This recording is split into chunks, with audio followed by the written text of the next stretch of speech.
Donald Trump is already having a terrible week, much like the terrible weeks that he has had in every single week of this campaign, but this one is especially bad. Kamala Harris is surging in the polls while Donald Trump flails. He just had to cancel his 60 Minutes interview because not only is he scared to debate, he is scared to face tough questions. J.D. Vance could not answer about January 6th in his vice presidential debate, bringing up a topic that is absolutely devastating to Donald Trump, and especially in the wake of the report by special counsel Jack Smith on the crimes that Donald Trump committed as a private citizen in an attempt to overturn our election and attack our democracy. So yes, this has not been a great start to the week for Donald Trump, and it is only getting worse because Donald Trump is losing his mind in the wake of that report from Jack Smith, and he's finally being asked about it. And of course, when Donald Trump is asked any question that is not an absolute softball, even when he is asked softball questions,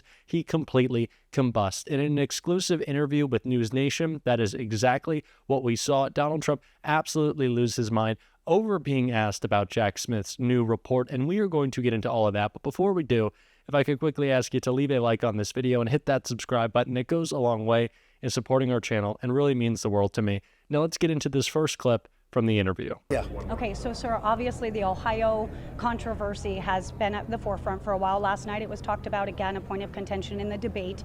Now these individuals in Ohio, these migrants from Haiti, these people living there from Haiti, do you consider them here legal or illegal, and would you revoke TPS status? Which area are you talking about? Let's say Springfield. In Springfield, what's happening there is horrible.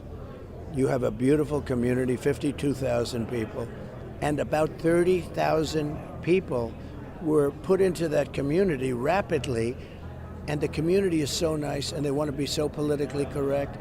You have to remove the people. We cannot destroy our country.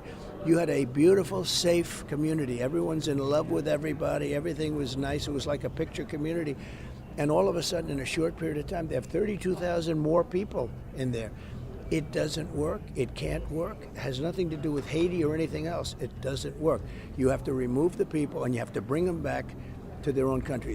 They are, in my opinion, it's not legal. It's not legal for anybody to do. It's not even on a human basis. It's not acceptable to the people that are there, and certainly to the people that are in Springfield. Springfield is such a beautiful place. Have you seen what's happened to it? It's been overrun. You can't do that to people. They have to be removed. Donald Trump has absolutely nothing to talk about besides his own grievance, besides his own fear-mongering, and besides his own conspiracies. And all of those things, unfortunately, come together when he is attacking Springfield, Ohio. And first, I don't know why the reporter, well, I do know why the reporter didn't push back, because they're surely a Trump stooge, but those immigrants who are there, those Haitian immigrants, they're not illegal. They came to work in a community that is thriving because of them. They are a benefit to that community, and Donald Trump's attacks on them just show how separated from the reality of what is true and what is not that he is and has always been when it comes to the issue of immigration. So that's first. And second, Donald Trump, like I said, is just more deranged in his attacks on Springfield, his attacks on Aurora, and his attacks on immigration in general. And that is because he is spiraling so much, knowing that what is behind the door of him losing this election, which increasingly becomes the possibility, increasingly becomes the expected outcome, he knows it's prison, especially with the damning report released by Jack Smith that he was asked about, and I want to check out right here because he just melted down. Negligent as a reporter if I didn't ask you about this, Mr. President. Obviously, we know that special counsel Jack Smith had filed court documents calling your actions in the aftermath of the 2020 election, quote, a private criminal effort. Can you respond to that? He's a deranged person. I call him deranged Jack Smith. He just lost the big documents case. That was the biggest of them all. They said the documents case, and they said that was the toughest of them all. Let me tell you, we just won it, and it was won strongly and completely. And it was a total victory in Florida. And he is a person who is trying, and he works for Kamala and he works for Joe. This was a weaponization of government, and that's why it was released 30 days before the election. And it's nothing new in there, by the way, nothing new. They rigged the election. I didn't rig the election. They rigged the election. What they do is they rig the election, and then they go around getting people and persecuting people and prosecuting people that did nothing wrong. They rig the election. These are crooked people. Deranged Jack Smith is a prosecutor who was put there in order to screw up the election for the Republican Party. The people know it. I know it. Everybody knows it, and it's not going to happen. They should have never allowed the information to come before the public. But they did that because they want to hurt you with the election. Now, so far, and you know we've had great victories, but so far, what has happened is if you take a look at what they've done, the public doesn't buy it, and my poll numbers have gone up instead of down. It's pure election interference to get an incompetent person like Kamala. She's grossly incompetent. She's more incompetent than Biden to get these people elected. And the voters, they get it. They've read it, they get it.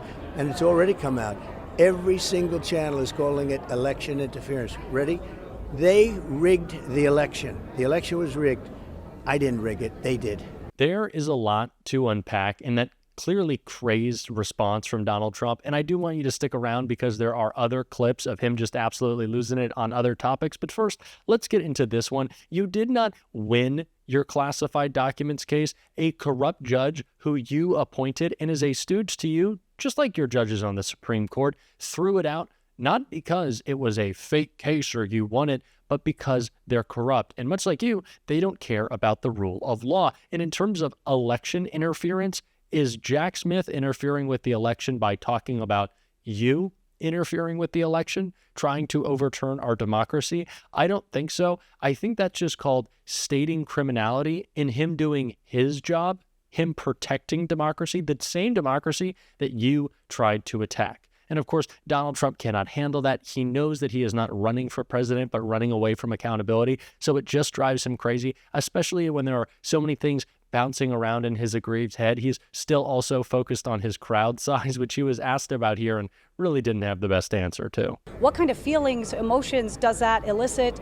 And are you worried about safety, security concerns here this weekend? Well, I'm always worried. I think that the White House isn't treating us very good. I get crowds that are 10 times bigger than anybody else, 20 times bigger than anybody else, and we're entitled to security. The White House makes it very difficult. We had something in Wisconsin last week. We would have had 60,000 people, but they couldn't provide us with the security. So we went from 60,000 people to a much smaller effort, and we had 40 or 50,000 people standing outside wanting to get into a little auditorium. No, it's very unfair the way we've been treated. And they have treated us pretty unfairly, I think, and we have to get better security. And it's really being led more so by the White House than anybody else. I mean, I have a lot of respect for Secret Service. I think they're doing a good job, but they're only allowed to do what the White House is letting them do.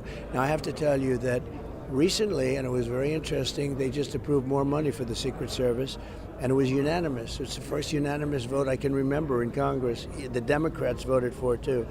So they want to see safety. Everybody wants to see safety. I'm going back to Butler because I feel I have an obligation to go back to Butler. We never finished what we were supposed to do.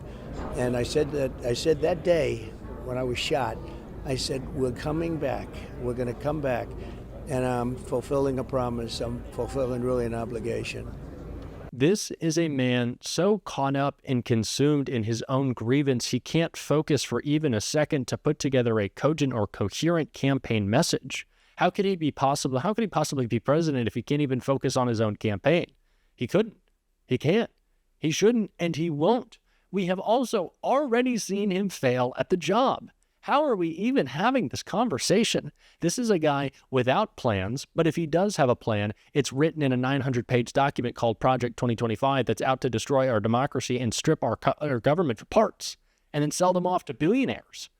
But that's the contrast here. It's incredibly clear.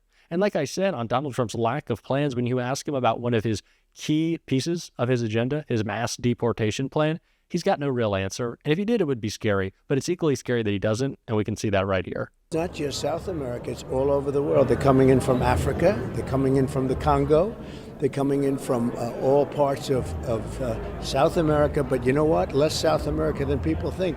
We have people coming in from the Middle East at numbers we've never seen. They're coming in from Asia.